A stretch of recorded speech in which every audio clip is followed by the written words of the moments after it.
All right, would you like to introduce yourself? Yes, my name is Michael Hill. I've lived here, Wood Range County line, for most of my life, and I am 33 years old and trying to bring Range County the best knowledge I have and help out in any way I can for the taxpayers. Excellent. And so, what led up to this moment, or what was the moment where you decided, I want to run? You know, for working for Wood County, I see how we do things, and we got a pretty big precinct where I work at, and our roads seem to be a little better than what we have here in Range County. I mean, we got bad roads, but not too many of them. And since I live in the county, I just thought I could bring knowledge over and try to help improve and help taxpayers out to get improvements where I can. Okay. What do you see as the biggest challenge that you're going to face in this role, and how do you plan to handle it? You know, the biggest challenge is doing the best possibility I can for our taxpayers with a limited budget. I know the budget ain't the best, but our roads, drainage, and right-of-ways, you know, they need attention. Just being smart with our taxpayers' money and helping all I can in there is going to be a challenge. Okay.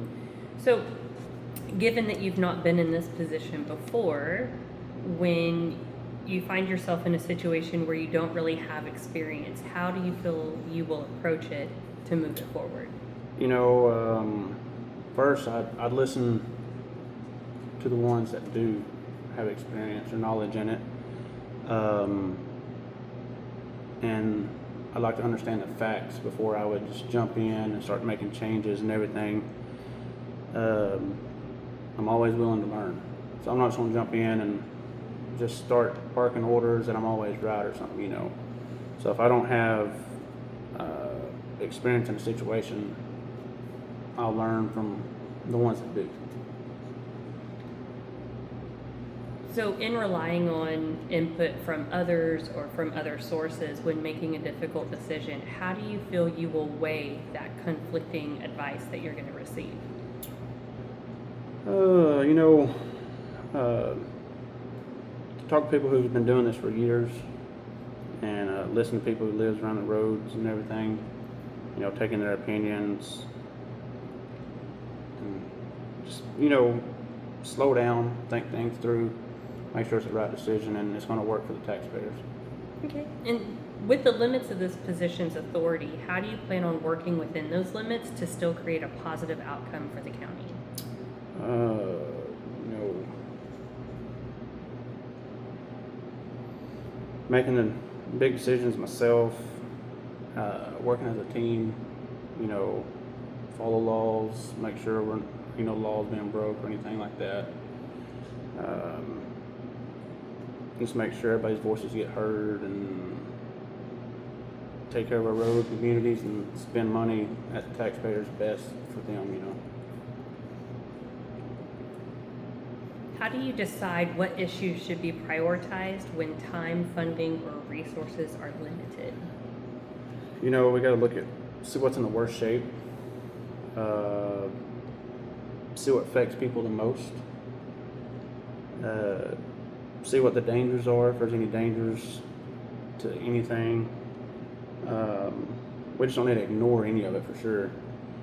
And then work with our crews, listen to everybody, and find a safe way to manage the right things for the right time, weather permitting, or different things we can to make sure everybody's safe.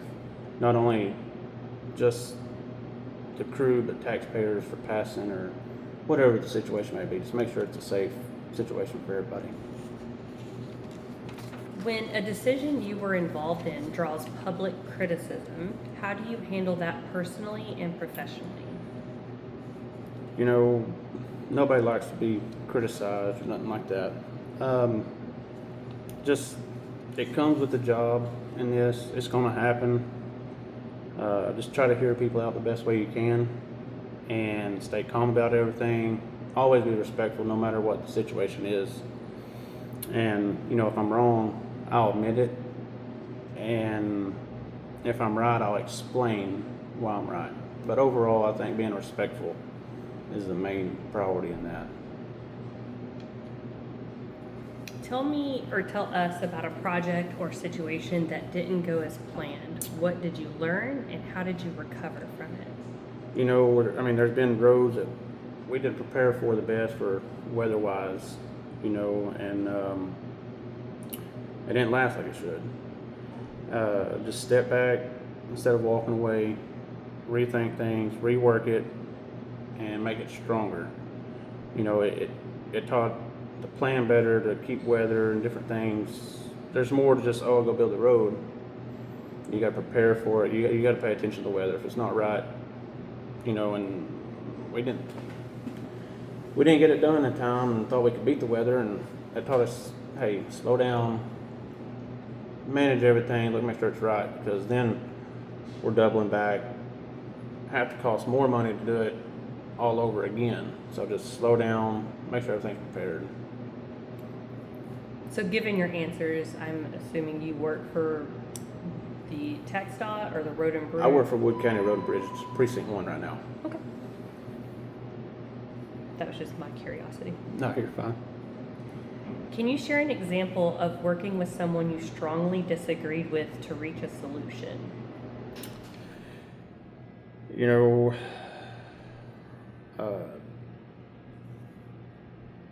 I work with people that we didn't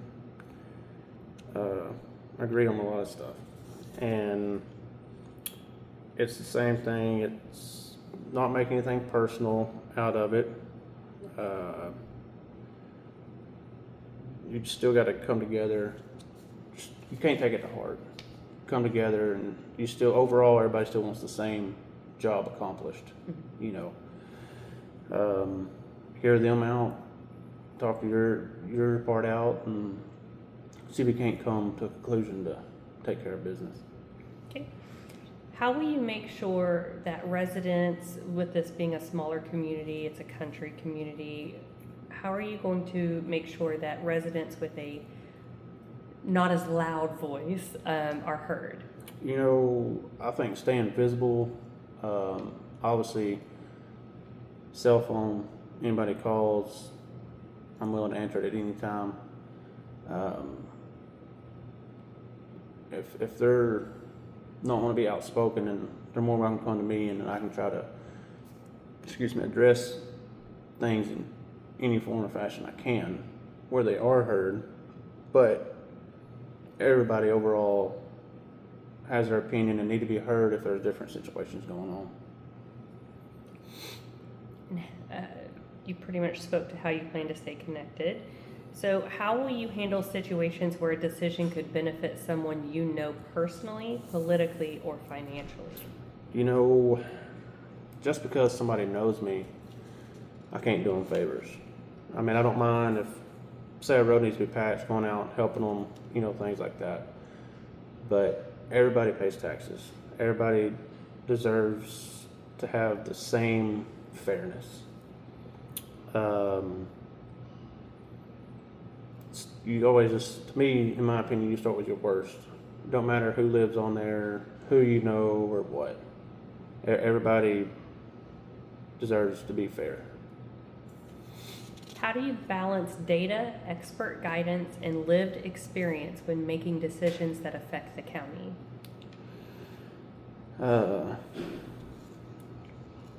Good decisions, you know, with facts, experts, you know, life experience.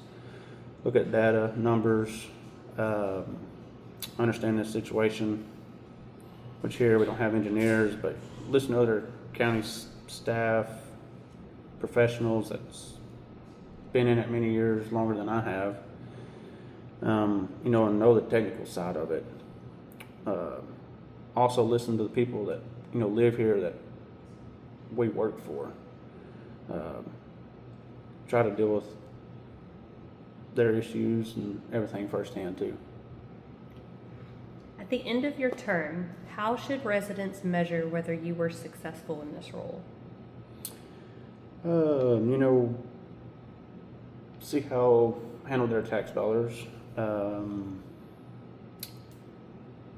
they felt like they was heard or not, how if we build a road, how it's holding up or maintaining. you know, overall I just want success. So I want the best for the taxpayers. If you could realistically accomplish one meaningful improvement during your term, what would it be and why? You know, to make real decisions, lasting improvements for the roads. If our roads are effective, you know, or if our roads affect everything, you know, when you get into work, kids to school, emergency response, any type of farming or local businesses, when the roads are bad, it's at cost of time and, you know, money and safety. So all that, we need to focus on fixing things right the first time. Just improving overall the right of ways and everything, keeping everything maintained. And if we get the roads right, it'll help everyone in that. Not just, you know, I mean, taxpayers are there, but you got emergency vehicles, you come down these, and of course, overall taxpayers are the ones paying us for this. So, but overlook is for everybody. All right, so these next questions are community requested questions, so I'm just going to read them out to you. Okay.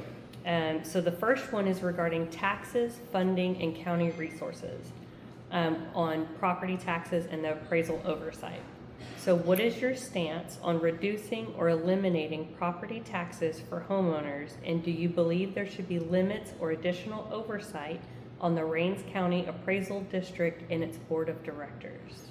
You know, I've got that question before. You know, I live here too. I don't want taxes to go up. That would be my absolute last resort. You know, we look into grants or other things or funding, and I don't want families getting priced out of their home because taxes are too high or anything like that. I'll fight to keep taxes reasonable and make sure do what I can in the position I am to make sure appraisals are done fair. Non-tax funding for animal shelters or animal services. What steps would you take to pursue grants, fundraising, or other non-tax funding to support an animal control officer or animal shelter services in Rains County? You know, I care about the animal welfare, but I should, you know, I believe we should look for other solutions. I don't mean raising taxes.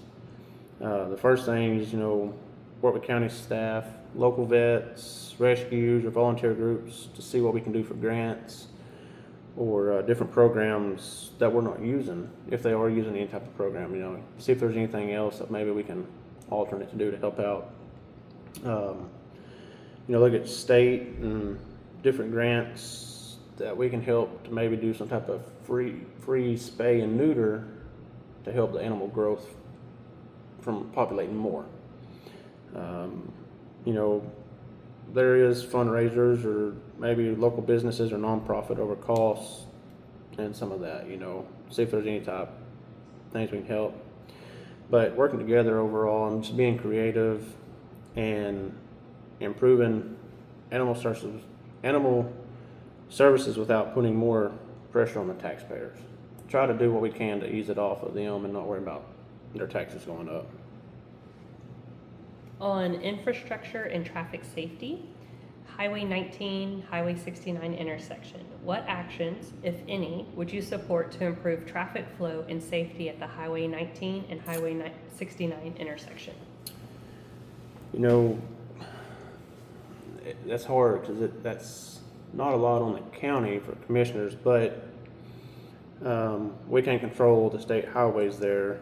I don't want to shrug it off or say it's not my problem, because I want to be an advocate to the community and make sure their concerns are heard and try to push through the state to see what they can get done. You know, I've heard, you know, about the loop. You know, a lot of people don't give up their property and different things, and the state has different rules and laws they got to go through to do different things. But as a county representative, and there's a problem there, I'll keep pushing on the state to see what we can't get done with that. Technology, privacy, and public trust regarding flock license plate recognition cameras. Recently, this one's a little bit of a longer one.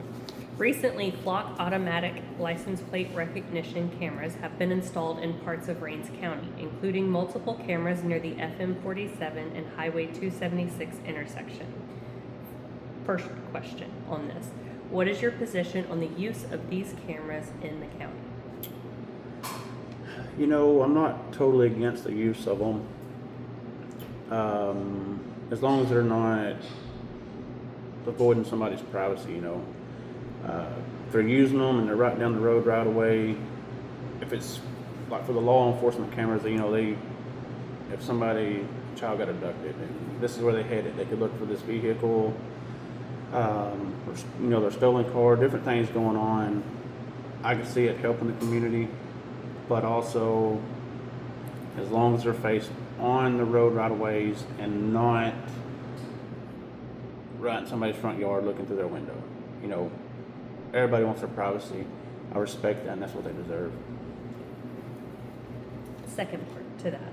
Some cities have discontinued their use due to concerns about privacy, accountability, and legal risk. Are you willing to review or reevaluate these systems, and what safeguards do you believe should be in place if they are used?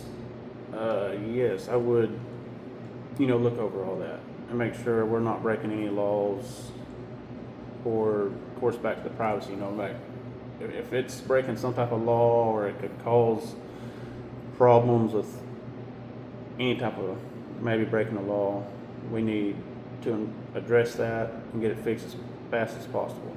There ain't no sense of just letting it go on, and then later on, the county's in trouble, you know.